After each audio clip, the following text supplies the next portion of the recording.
ಎಲ್ಲರಿಗೂ ಮಂಜು ಮನೆಗೆ ಸ್ವಾಗತ. ನಾನು ನಿಮಗೆ ಇವತ್ತು ತಿಳಿಸಿಕೊಡ್ತಿರುವ ವಾಂಗಿಬಾತ್ ನೋಡೋಣ ಬನ್ನಿ.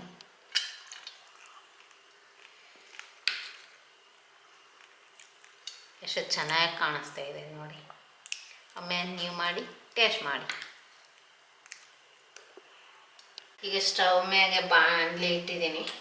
ತುಪ್ಪ ಇದ್ರೆ ತುಪ್ಪನ ಹಾಕೋಬಹುದು. ಅದು ಚೆನ್ನಾಗಿ ಕಾಯಿಲಿ. ಈ ಎಣ್ಣೆ ಕಾದಿದ್ದು ನಾನು ಡ್ರೈ ಇಂಗ್ರೀಡಿಯೆಂಟ್ಸ್ ಹಾಕ್ಕೊತ ಇದ್ದೀನಿ. ಅದೊಂದು ಸ್ವಲ್ಪ ಫ್ರೈ ಆಗಲಿ ಆಯಿಲಲ್ಲಿ. ಈಗ ನಾನು ಆನಿಯನ್ ಹಾಕ್ತಾ ಇದ್ದೀನಿ. ಮೀಡಿಯಮ್ ಸೈಜ್ ಆಮೇಲೆ ಉದ್ದಾಗಿ ಸಣ್ಣಾಗಿ ಕಟ್ ಮಾಡ್ಕೊಳ್ಳಿ. ಅದೊಂದು ಸ್ವಲ್ಪ ಫ್ರೈ ಆಗಲಿ, ಚೆನ್ನಾಗಿ ಫ್ರೈ ಆಗಲಿ. ಈಗ ಸ್ವಲ್ಪ ಶುಂಠಿ ಬೆಳ್ಳುಳ್ಳಿ ಪೇಸ್ಟ್ ಹಾಕ್ತಾ ಇದ್ದೀನಿ. ಅದೊಂದು ಸ್ವಲ್ಪ ಫ್ರೈ ಮಾಡ್ಕೊಳ್ಳಿ. ನಾನು ಹಸಿ ಬಟಾಣಿನ ಹಾಕ್ತಾ ಇದ್ದೀನಿ.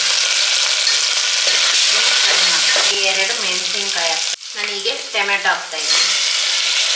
ಟೊಮೆಟೊ ಸ್ವಲ್ಪ ಮೆತ್ತಗಾಗೋವರೆಗೆ ಫ್ರೈ ಮಾಡ್ಕೊಳ್ಳಿ.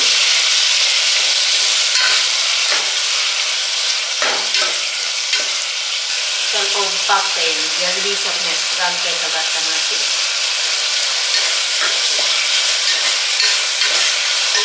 ಇದು ಚೆನ್ನಾಗಿ ಫ್ರೈ ಆಗಿದೆ. ಈಗ ನಾನು ಸ್ವಲ್ಪ ಅರಿಶಿಣ ಹಾಗೆ ನೋಡ್ಕೊಂಡು ಹಾಕ್ಕೊಳ್ಳಿ ಖಾರನ.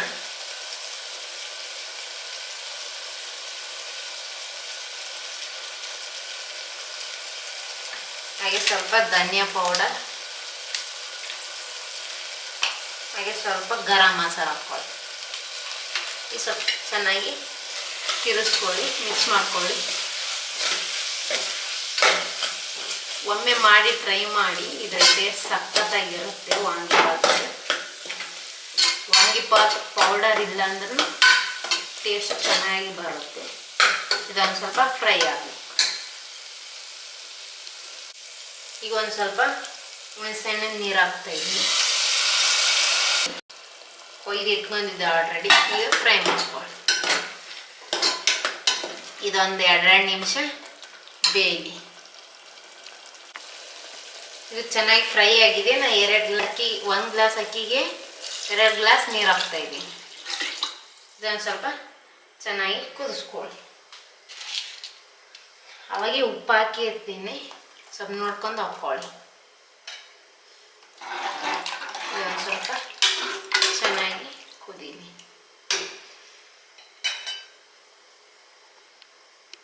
ನಮ್ಮ ವಾಂಗಿಬಾತ್ ರೆಡಿ ಆಗಿದೆ. ಈಗ ಸರ್ವ್ ಮಾಡ್ತೀನಿ ಪ್ಲೇಟಿಗೆ.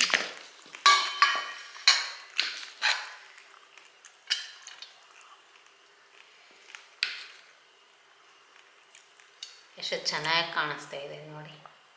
ಒಮ್ಮೆ ನೀವು ಮಾಡಿ ಟೇಸ್ಟ್ ಮಾಡಿ.